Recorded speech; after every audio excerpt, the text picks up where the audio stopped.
Na última sexta foi lançado Sandman, uma nova série da Netflix baseado na famosa graphic novel de Neil Gaiman, de mesmo nome, uma das HQs mais aclamadas da história dos quadrinhos. Mas e aí? Será que a série consegue ser tão boa quanto o material original? Isso é o que vamos ver no nosso review de The Sandman da Netflix. Sandman, pra mim, é muito bom porque ela já começa extremamente bem com uma sequência ali de um corvo ultrapassando ali entre as dimensões. Afinal, aqui nesse universo, esse é um poder que esses corvos têm. E nós vemos ali o sonho, ele é aprisionado em uma casa, sendo confundido com a morte, em 1900 e alguma coisa, pelo Roderick Burgess, que é interpretado pelo Charles Dance, o mesmo ator do Tywin Lannister, lá de Game of Thrones. E eu gosto muito dele, e logo nesse primeiro episódio ele já apresenta pra gente o primeiro arco, em que o sonho vai ter que buscar os artefatos dele, e tem também um outro arco mais pra frente, que é o arco lá envolvendo o Vortex.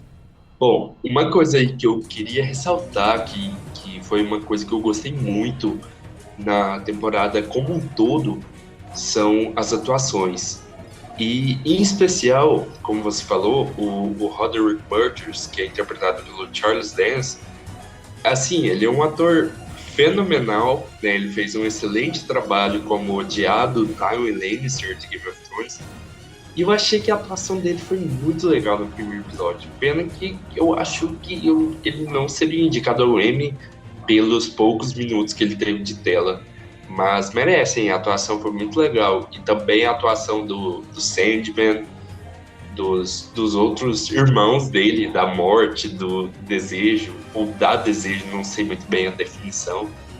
Mas, resumindo, eu gostei muito da atuação, no geral, assim, os atores mandaram muito bem.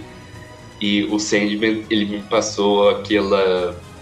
Tipo, ali no primeiro episódio, naquelas cenas em que ele estava preso, ele me passou um medo, um mistério, assim, principalmente naquelas partes em que os personagens falavam com ele e ele ficava calado, só olhando. Então aquilo ali foi muito legal, porque eu gosto dessa seriedade. Tipo, você não precisa que o personagem fale pra se impor, pra passar medo.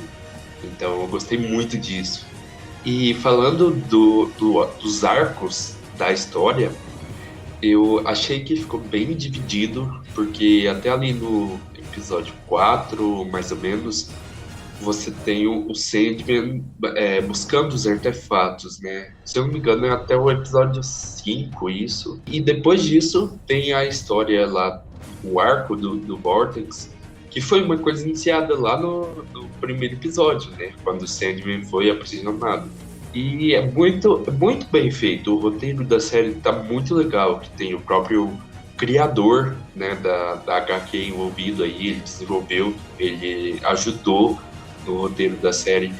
Então eu gostei muito de como ela começou ali e foi andando até chegar lá no final e na última cena, que, nossa, pra mim foi um gancho, assim, muito legal pra segunda temporada, que não sei se está confirmada, mas, pô, Netflix tem que confirmar e não vai cancelar, não.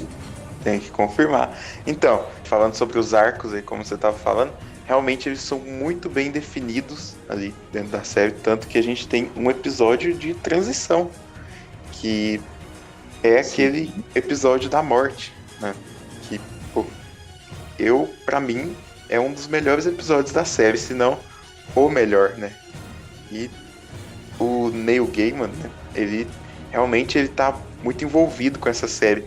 Se você entrar, por exemplo, no Twitter dele hoje, ele tá a todo momento só falando da série e respondendo as pessoas sobre a série, então ele tá realmente muito animado com ah, isso. cara, E é só é, por isso que é mais um indício de o quão bem feito é essa adaptação, né? sim. Ah, é a série dele, né? Vamos dizer que é a série dele. Tudo bem que é da Netflix, mas, pô, eu imagino a felicidade que o cara tá de... Caraca, meu trabalho ali sendo produzido na tela, nossa, isso deve ser muito legal. Realmente. Outra coisa que eu acho importante de ser falado sobre essa série também é sobre a Johanna Constantine, que em Sandman, né, nos quadrinhos mesmo, no lugar dela deveria ser o John Constantine. E por que a gente não tem o John ali? Não é por lacração ou nada do tipo, igual estão dizendo. Enquanto J.J. Abrams não fizer a série dele do Constantine, ninguém pode usar o personagem. Então, infelizmente, a gente não vai ter o John Constantine nessa série, mas a Johanna, ela, ainda assim, ela se mostrou uma ótima personagem. Sim, muito, muito boa. E quando ela apareceu, eu até pensava que, sei lá, ela poderia ser filha do John, algo assim. Eu não fazia ideia que ela era a variação do John para essa série. Porque eu sou leigo nesse assunto, eu nunca li as HQs, eu não conhecia esse universo aí. Então, pra mim, tipo, eu não sabia que ela era o Joe, até que eu fui saber dessa questão aí envolvendo ele. Mas a atuação dela foi tão boa e ela passa uma vibe do John Constantine das séries da CW. Ela consegue reproduzir muito bem como o John Constantine foi interpretado ali nas séries. Então, eu gostei muito dela. E falando aí nessa parte de lacração, eu vi alguns comentários sobre a questão da morte sendo interpretada por uma atriz negra. Bom, vamos falar a realidade, né? Isso não é. Essas críticas aí não é por causa de lacração, coisa nenhuma. É por causa de racismo, porque eles queriam uma atriz branca para interpretar, mas, cara, a atriz que interpreta a morte, a Kirby Howell, ela dá um show assim de atuação, como você falou. O episódio 6 é um dos melhores episódios dessa temporada, é muito bom mesmo. E um dos maiores destaques aí desse episódio é com certeza a atuação da Kirby. Ela realmente entregou muito. Realmente, e eu acho que o sexto e o quinto episódio dessa temporada são os melhores, assim. Porque eles são realmente, se você parar pra analisar, eles são histórias fechadas, praticamente. O quinto episódio, com todo aquele lance lá da lanchonete e o John fazendo todo mundo dizer a verdade e revelar tudo que tem dentro de si, sabe? E tendo todo aquele final trágico e tal. E esse sexto episódio com a história da morte e tal. E o que eu mais gostei desse episódio foi o sonho, né? Encontrando aquele amigo dele aí de 100 anos, por mais que não considerasse amigo. Essa é a resolução do episódio. Sim, foi muito legal. E outra coisa que chamou a minha atenção em Sandman foi a trilha sonora, porque é uma trilha, em alguns momentos suaves, ela tem um tom de magia, né, desse mundo maravilhoso e tudo. Mas tem alguns momentos, quando lá naquele episódio que ele foi lá no inferno, e alguns outros momentos de tensão, de assassinatos e tudo, e a trilha sonora realmente enche a cena. Ela conduz muito bem o que está acontecendo.